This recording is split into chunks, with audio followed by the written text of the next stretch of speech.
مولائیوں کا ہر دم ہے نعرہ. چل کے ہیں مولا علی جنگ بدر میں،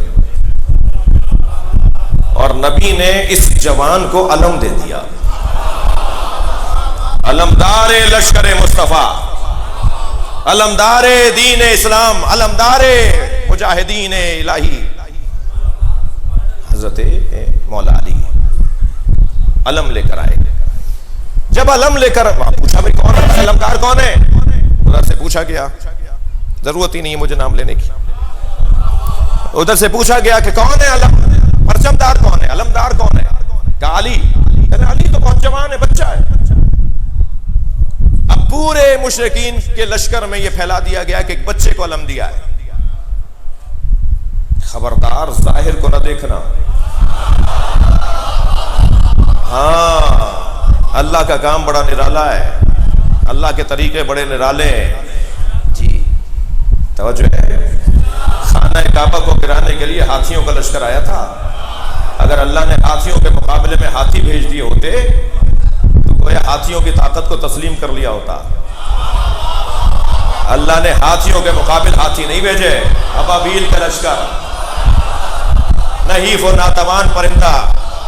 ادھر جانور اتنا موٹا، کلفت کھال والا جانور، اتنی موٹی کھال والا جانور. ادھر یہ اتنا سا پرندہ جو میری اور آپ کی مٹھی میں آ جائے. اتنے سے پرندے کی چونچ کتنی بڑی ہوگی، اس میں کنکر کتنا بڑا ہوگا، ہاتھیوں کی کھال کتنی موٹی ہے. خبردار خبردار، اللہ کی طرف سے کبھی تمہارا مقابلہ نہیں ہوگا، تمہاری حیثیت ہی نہیں ہے. اتنا قوی ہیکل جانور اتنی سی کنکریوں سے زخمی ہونے لگا، اپنے سواروں کو گرا گرا کے کچلنے لگا. دیکھا وَأَرْسَلَ عَلَيْهِمْ طَيْرًا أَبَابِيلَ، اللہ نے ان پر ایک پرندہ بھیجا جس کو ابابیل کہا جاتا ہے. توجہ کر لیا آپ نے، اللہ نے پرندہ بھیجا جسے ابابیل کہا جاتا ہے. یہ کنکر چھوڑتے تھے، ہاتھیوں پہ برستے تھے، وہ زخمی ہو کر سواروں کو گراتے تھے. کوئی کنکر بھی خطا نہیں جاتا تھا، اس لیے کہ پرندہ بھیجا ہوا ہے. اگر جانور بھی بھیجا ہوا ہو تو غلطی نہیں کرتا. تم نبی کو غلط کیسے کہہ سکتے ہو؟ صلوات پڑھے محمد و آل محمد.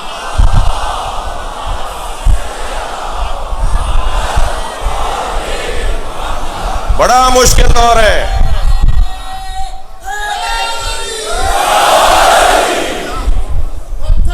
مولانا آپ صحیح بیٹھے ہیں. پتھر پہ علمدین کا گانا کس نے، اور حافظ پہلوان کو بٹھایا کس نے، اصحاب پیغمبر سبھی کے بازو بولو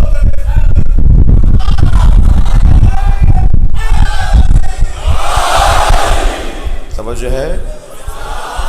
اللہ کا کام بھائی اللہ کا ہے. خبردار اپنے کاموں کو اللہ کے کاموں سے تولنا نہیں. اس نے گھر بچانے کے لیے ابابیل کا لشکر بھیجا، اور نبی جب غار میں گئے تو ان کی حفاظت کے لیے مکڑی کا جالا بنوا دیا.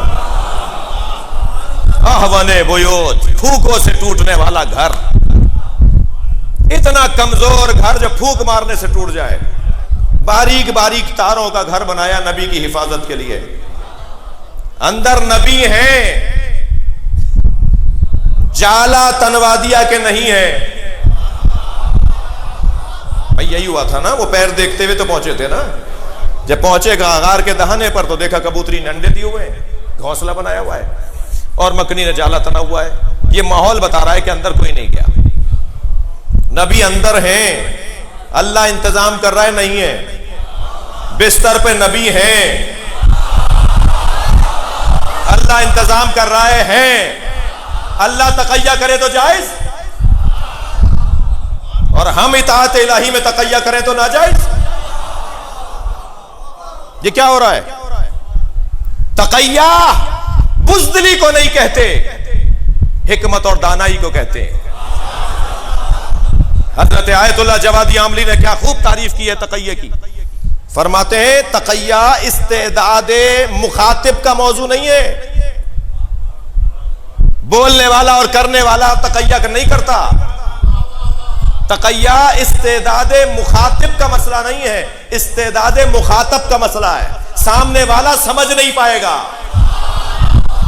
اگر یہ تعریف تقیہ ذہن میں بٹھا لیں تو اللہ بھی تقیہ کرتا ہے، نبی بھی تقیہ کرتے ہیں.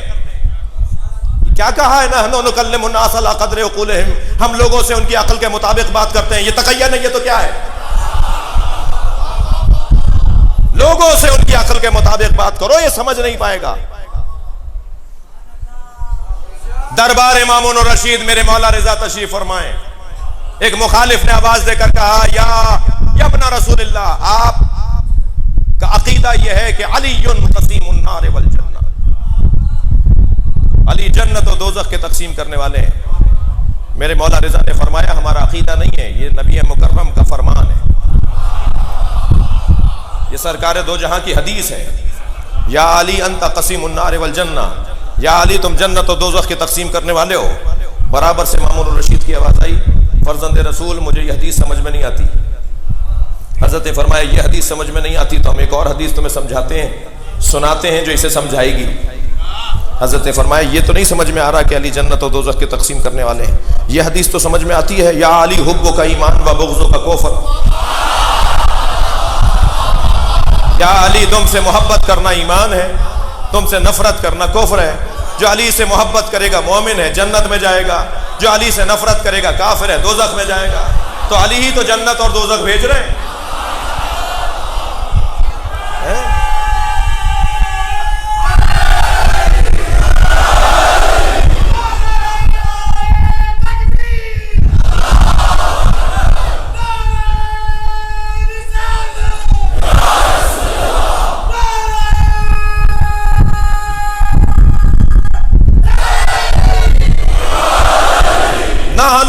معاشر الانبیاء نکلم الناس علی قدر عقولہم، ہم لوگوں سے ان کی عقل کے مطابق بات کرتے ہیں. یہ کیا ہے؟ تقیہ جی، منافقت، جھوٹ، دوغلاپن تقیہ نہیں ہے جی.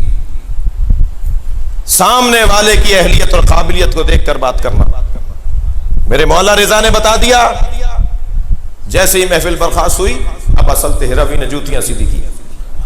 میرے بچوں اس گھرانے کی جوتیاں سیدھی کرنے کی عادت ڈالو.